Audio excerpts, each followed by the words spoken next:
Well, hello and welcome. You're watching India Fights Back with your host Rajat Kain. In this episode, we'll discuss about the safety challenges in the reopening of educational institutions. As we have seen of late, several states have opened up either shops or other avenues for economic purpose. At the same time, there is also clamor to open up the educational institutions and schools for children. Several states have their own guidelines, and based on that, there is a staggered opening of schools. Some till standard 10, some at the junior level, and some even at the senior level.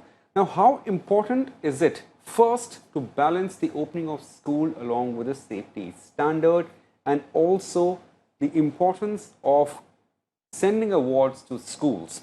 At the same time, let's not forget we are still clocking COVID cases around 40,000 a day. So clearly, the pandemic is not over yet. We are still in the second wave, as has been reiterated by several ministers and even the Prime Minister. Well, to discuss this issue further, we're joined with a panel of two guests, Mr. Piyush Prakash. He is Senior Associate Education NITI Aayog. Many thanks, Mr. Prakash, for joining us, and Aprajita Gautam. She is president of Delhi Parents Association. Many thanks, Aprajita, for joining us. Let me start with you, Aprajita. Of late, we have seen several states who have opened up. How important is it first for children to go to schools for getting their education in the right earnest? See, we are talking about the school children.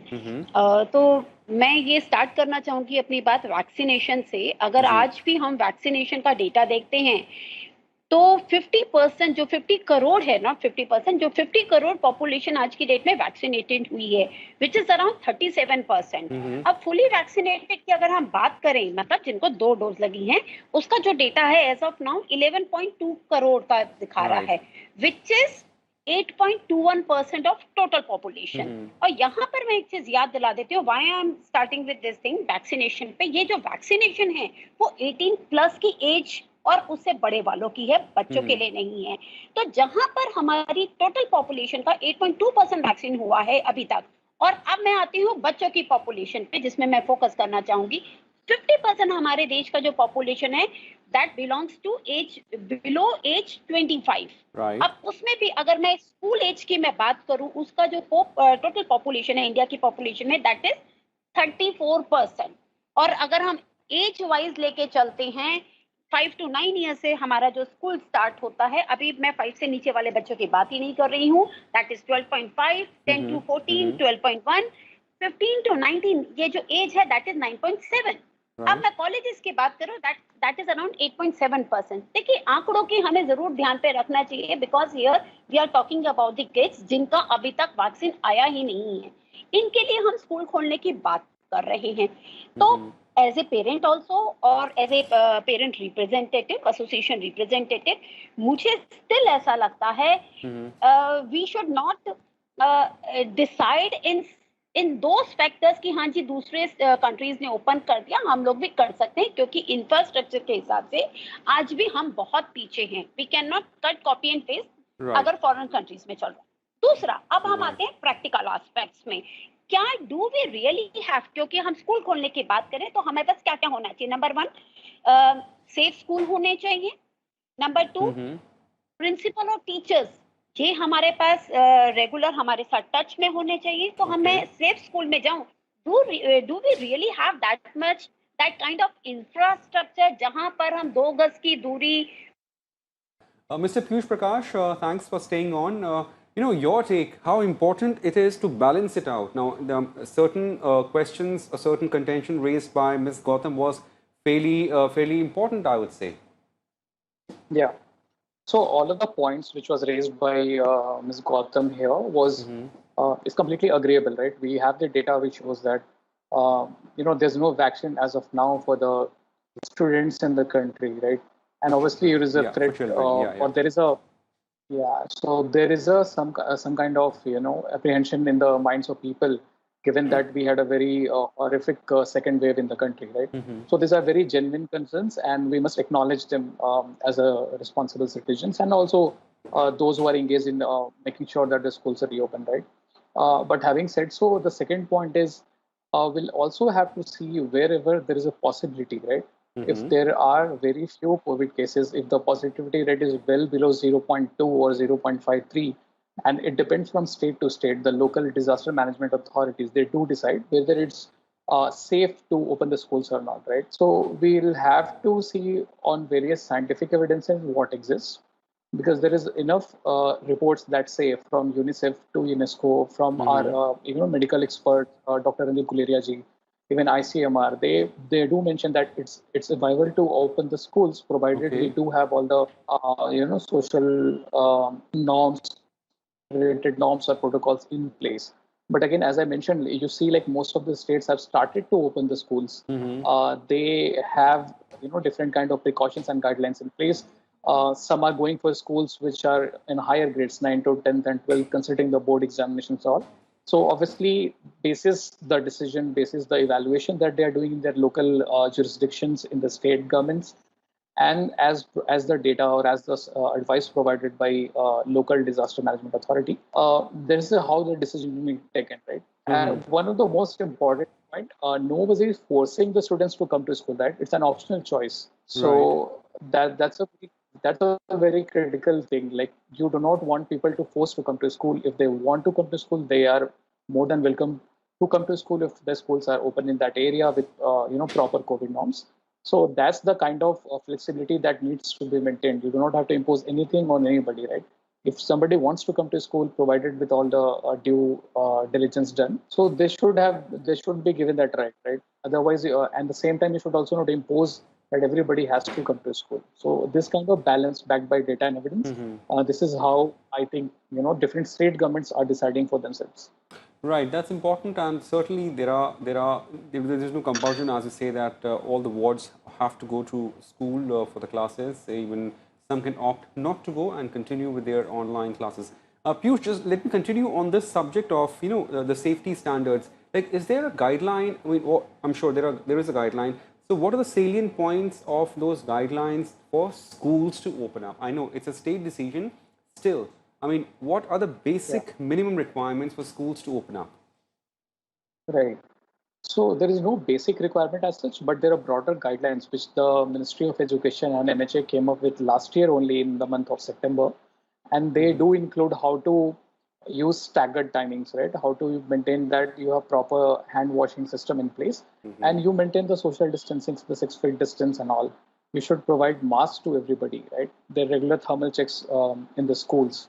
And whenever there is any incidence of reported case, then and there the state bodies and the school education departments will decide to take a call on closing the school, and then doing proper sanitization of the school, and look for, and maintain a gap of 14 days to ensure that there is no replication of the virus in the immediate neighborhood and all that. So those guidelines are in place. But again, as I mentioned, it will depend on how transmissive is the virus, what is the COVID positivity rate. All those factors needs to be taken into account. And two, if possible, we should also push for maximum vaccination for the teachers at least, because it might be possible the schools are not open, but I know like in many of our projects, the teachers are going on ground in mohalla schools. They're distributing the textbook and other things. So we also need to take care of our teachers as well. Right, certainly. So obviously we have to take care of our teachers as well. As we're just speaking with Mr. Piyush Prakash, he's representative of NITI Aayog and of course likes the government's voice. So he's saying that there are safety standards in place and protocols are there. Even then, what are the apprehensions of students at this stage? Aprajita. See, let me start this thing from. Let me share the practical experience with you. Right. When government announces in the month of February, end of January this year, that they are planning to open the school. So problem ye आई थी mostly initially schools were following the COVID protocols. Okay. I do agree, but after 1 or 2 days, not even I'm not talking about the 1 month or 2 months. After 1 or 2 days, nobody was taking care of the protocol, whether it is distancing, whether it is mask or anything. Right. Let me share one more example with you. You must have seen some pictures of IGNOU exams. Right. So nobody is following the COVID protocol. In fact, the invigilators, they are not wearing the mask. Now you tell me, how can we as a parent can expect that school will take care of our kids? It is very difficult to follow the COVID protocol. See, we can design and draft any policy in a such manner without any policy. मैं सकती हूँ पीयूष जी नीति आयोग से हैं, उन्होंने design ऐसा किया होगा, but we need to see the ground reality. आप लोग अगर ग्राउंड रियलिटी देखेंगे, in fact the people who is designing the protocol, अगर आप गवर्नमेंट ऑफिसेस में भी जाते हैं, आज विजिट करते हैं, you cannot even see, आप 50% लोगों को विदाउट मास्क की तरह तो घूमते हुए देखेंगे. just outside the offices we need to be practical. Here we are talking about the small kids and we are expecting them to follow the protocols. बचपन है भाई, आप लोगों को भी ये समझना चाहिए. And after 1.5 years, if they are going to join the school as a regular school, initially 1-2 दिन तो प्रोटोकॉल हो सकता है, स्कूल भी ध्यान रखे और बच्चे भी ध्यान रखें, but after some time definitely they are going to hug and wish their peer group. That is not at all possible. So let me start with that thing जहाँ पे मेरा disconnect हुआ था. Do we really have that kind of infrastructure with us? We are living in a country जहाँ पर हम basic education तो दे नहीं सकते. Here we are talking about the infrastructure. और सबसे बड़ी बात मैं आपको इसमें और ऐड करना चाहूंगी. I would like to add, when we talk regarding the sanitization, so we came to know that most of the schools are not taking care of following the norms of sanitization. In fact, they are using the wrong sanitize. You must be surprised, because I know somebody who is into this field. They were saying कि जब वो school के पास project लेके जाते हैं, school कहते हैं कम से कम बजट का करो. Hardly matters what they are means going to give them. बस पेरेंट्स के नाम पर आप उनको जस्ट बताना है कि सैनिटाइज करवा लिया. तो आप उसके इफेक्ट्स जानते हैं, वो क्या यूज कर रहे हैं? Nobody knows. Second thing, excess of water. आज हम जिन गवर्नमेंट स्कूल्स और प्राइवेट स्कूल्स की बात कर रहे हैं, do we really have excess of water in every floor? The students can access the water easily? No. What about the toilet hygiene? These are the basic small things. Right. Aprajita, yes. That's important. Absolutely. I know. These are pertinent questions for possibly with the school body. But yeah, from the policy level, I mean, we can definitely take it up with Mr. Piyush Prakash. Piyush Prakash, from the policy level, I know Aprajita has raised certain pertinent questions, possibly some of them from the personal experiences, and perhaps a school body or a school organization would be able to answer those questions better, but in terms of accountability. But if we talk of the policy and enforcement, do you see that something is lacking in the enforcement when it comes to COVID appropriate behavior? Yeah, so I think she has raised very valid points, right? And in our experiences also, we hear such kind of incidences. In fact, we have witnessed such kind of incidences, and I completely agree with her on that. So the 2-3 issues raised, right? The one was about following the COVID appropriate norms and behavior, right? The first. Second was on the infrastructure, or do we have the infrastructure to be able to even open the schools in a regular way, right? And the third question being the hygiene protocol or the kind of different sanitation mechanism that is in place. So I'll go one by one. The first thing, that COVID appropriate norms, is very, very difficult to follow. We keep seeing images in the market as well as in different places. So it's more like people's own kind of behavior and how they are tending to such kind of requests from the government or from any other body, right?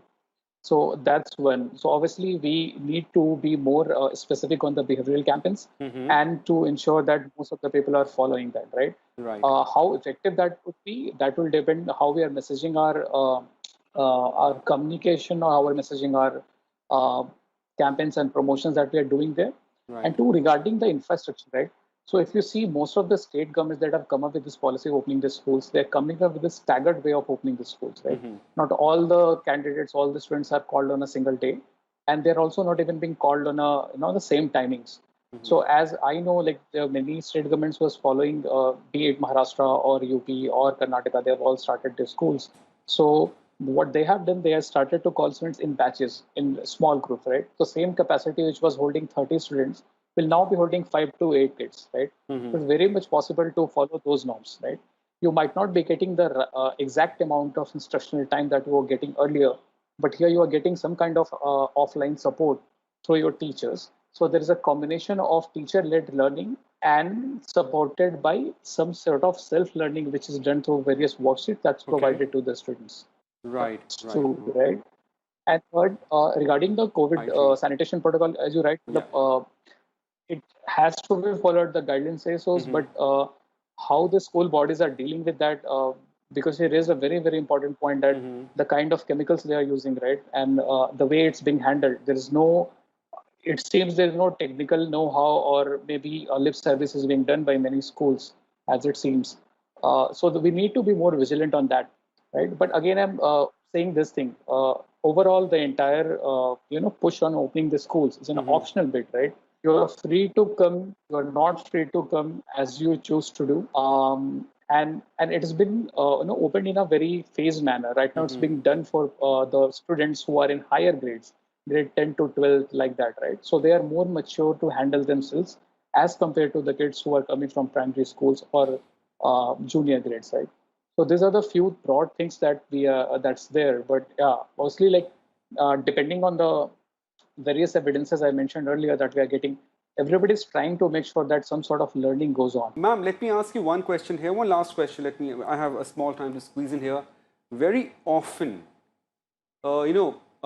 argument given in favor of opening school is कि बच्चे जो हैं घर पे पढ़ के या online education पे उनका माइंड डेवलप नहीं हो पा रहा है. They not getting the right environment to study what we got, what you got, what all of us in a pre-pandemic days got, interaction with our pupils, interaction with teachers and our friends, and as you said, the behavioral exercises and affection that we often get when we are with our friends and we hug them, we handshake with them, लेकिन वो online नहीं हो पा रहा है. So this is the major argument given कि भाई इसलिए स्कूल खोलने पड़ेंगे. What is your take on that, ma'am? See, I 100% agree on this thing. Yes, kids are missing their school. In fact, if I'm talking about the nursery students, they haven't seen their school. What is school education? They are not aware about the school education.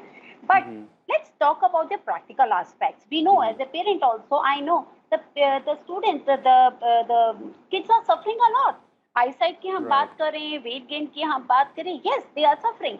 But what is more important? Yes, their life is more important. We have option of their health and life. तो हम ये बोलेंगे कि life is more important. Education, health and life, yes, life is more important. Health को तो we can take care of. Eyesight weak हो गया, we can go for specs.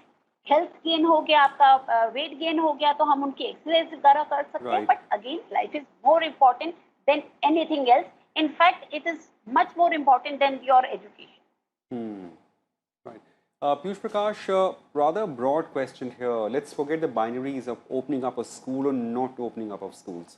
Important here is if we are seeing, especially in the pandemic, in last 1.5 years, we have seen students, youngsters, children, them suffering a lot. We have vaccines for us. Some of us have possibly got 2 doses, so there is a little cover, at least in our minds we think so. There is a cover against any viral attack. But for children, it's a different story. There's no vaccine as yet. So, I mean, where are we looking in terms of period post-pandemic? Right. So, you see, recently, the Ministry of Education released a document called Nipun Bharat, which focuses on the foundational literacy and numeracy. So it lays out very clear guidelines how to approach the studies of the children once they join back schools, or if the pandemic continues and post-pandemic, how to increase their learning outcomes. So they very clearly says that there should be a lot of focus on the socio-emotional learning. Rather, the initial first few months would be spent completely on socio-emotional learning and making sure that they feel comfortable, they open up, they talk to people, and all the social skills that are required to be able to, do well in studies or do well personally and professionally. That is the focus in the initial few months. But as they progress on, a baseline assessment would be done for all the children in their schools to gauge whether what is their current learning level, and on that basis, they might be given appropriate and tailor-made interventions to improve their learning outcomes. So this is how that has been planned, and in fact, because of the pandemic, earlier the National Education policy talked about achieving the foundational literacy and numeracy by 2025, but it has been pushed to 2027 now, considering the pandemic situation. And hopefully, once the vaccination is out for all and more people get vaccinated and we achieve herd immunity, maybe sooner we'll be able to open our schools, and all these interventions that are already in place, the collaterals, for example, the worksheets, the kind of assessment that has to be done, the guidelines for the teachers, all have been prepared and have been released. So the entire, the Ministry of Education, the state governments in collaboration are ready to take on this challenge to make sure that our children gain their lost time in learning and their socio-emotional skills. Right. Absolutely. So these are the broader policy frameworks and the programs that are in view of the government and that would be enforced, or some of them are already being enforced so as to benefit our school-going children and, of course, like youngsters. Aprajita, Gautam, as we close the show, last word to you. Any specific suggestion you would like to make vis-a-vis opening up of school, if at all there is a hypothetical situation that schools have to open up for all?